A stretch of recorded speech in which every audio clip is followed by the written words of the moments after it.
당뇨병은 전 세계적으로 가장 흔한 만성질환 중 하나인데요. 네. 사망하는 사람이 7초에 1명씩 발생한다고 할 정도로 생명을 위협하는 질환입니다. 그렇군요. 근데 당뇨가 뭐길래 이렇게 사망률이 이렇게나 높아졌나요? 네, 당뇨는 혈액 속의 포도당 수치가 비정상적으로 높은 상태를 말하는데요. 네. 혈액 속에 포도당이 많아지면 어떤 문제가 생기는지 제가 보기 쉽게 설명해 드릴게요. 네. 네, 이 앞에 건강한 사람의 혈액과 당뇨 환자의 혈액을 재현해 보았습니다. 네. 이렇게 건강한 사람의 혈액은 맑고 점성이 낮아요. 그냥 액체네요. 네, 반면 당뇨인의 혈액은 이렇게 오, 찐득합니다. 네, 이렇게 끈적끈적한 상태입니다. 네네. 네, 이 상태에서 네. 포도당으로 분해되는 탄수화물을 섭취하면 어떻게 될까요?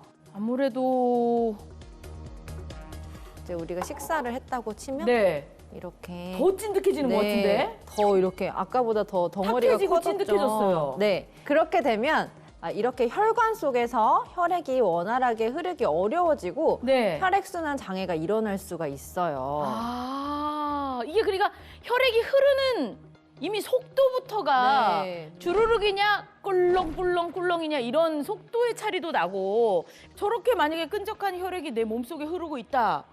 솔직히 생각만 해도 좀 답답하거든요. 맞습니다. 실제로 이렇게 혈액이 끈적해지면 혈액 속에 적혈구, 백혈구, 혈소판 등이 혈관복에 달라붙으면서 혈관이 손상되고 네. 심하게 되면은 발가락 괴사 그리고 안구의 실명과 같은 합병증을 유발하게 되는 거죠.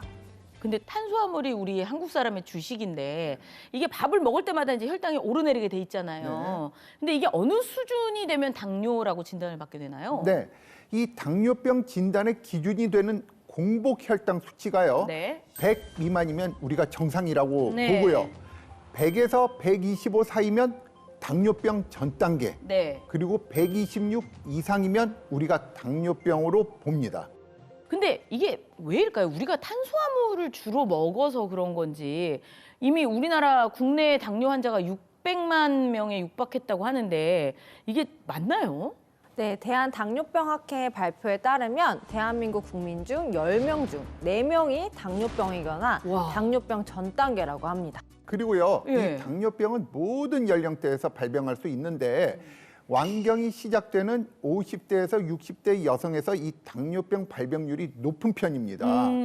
특히 이제 가족력이 있다면은요, 이 당뇨병 위험은 3.5배나 증가한다고 알려져 있습니다. 그러니까 위험 요소가 굉장히 많네요. 네, 그래서 의료계에서는 숨어있는 당뇨 환자들이 더 있다고 보고 있어요. 환자분들이 질병 여부를 인식하지 못하는 경우가 대부분이기 때문이죠.